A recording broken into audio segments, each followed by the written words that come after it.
Shwmae pawb, Elizabeth dwi eto a croeso mawr i fy nhegin ni. Heddiw byddai'n dangos i chi sut i'w wneud bisgedi debyg i Oreos. Felly i ddechrau, byddwn ni'n wneud wybiganait efo cymysgu 1 lwy fawr o hadau mal efo 1 lwy fawr a hanner o ddŵr.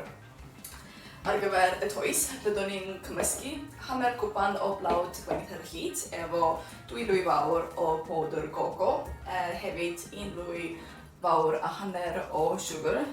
Dyma dwi'n defnyddio xylitol achos mae'n llai mewn calorïau, ac hefyd hanner lwy dde o powdr codi. Felly roi nhw i'r powdr cymysg.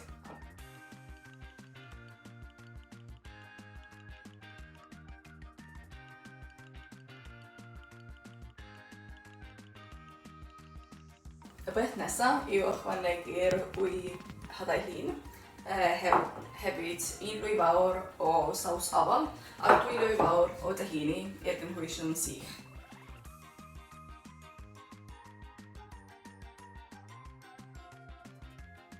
Os ydy'r toes yn rhy sych, gallech chi ychwanegu tipyn bach mwy o dŵr.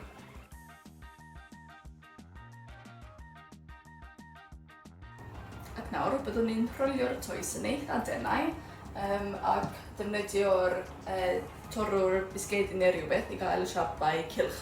Ac bob un nhw am tua 10 munud am 200 o gradau yn yr ffwrn.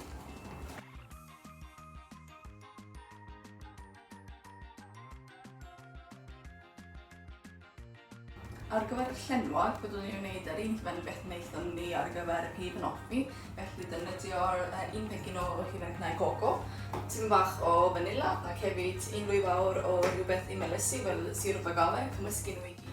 Ac rhoi'r hufen i'r bag peipio erbyn i ni'n barod i llenwi'r bisgedi.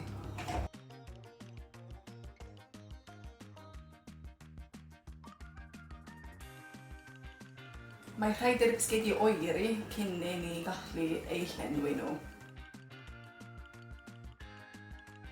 Ac nawr, byddwn ni'n llenwi'r bisgedi, felly rhoi'r hufen ar ben hanner o'r bisgedi ac rhoi'r bisged arall ar y bennau.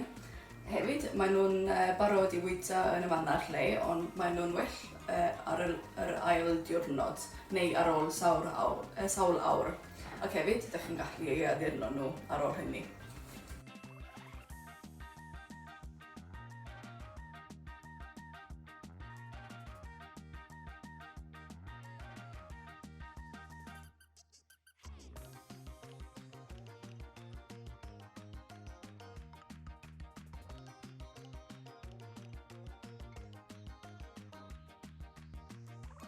Felly, dyma'r bisgedi debyg i Oreos wedi cael ei llenwi efo hufen cnau coco. Wedi addurno hefyd efo siocled, efo hadau sesame, ac maen nhw wedi cael ei gweini hefyd mewn ffordd posh iawn. Felly, gobeithio eich bod chi wedi mwynhau goginio efo fi, ac byddwch chi'n mwynhau o wneud y bisgedi yn y tŷ. Ac byddai'n mwynhau bwyta nhw nawr. Hwyl!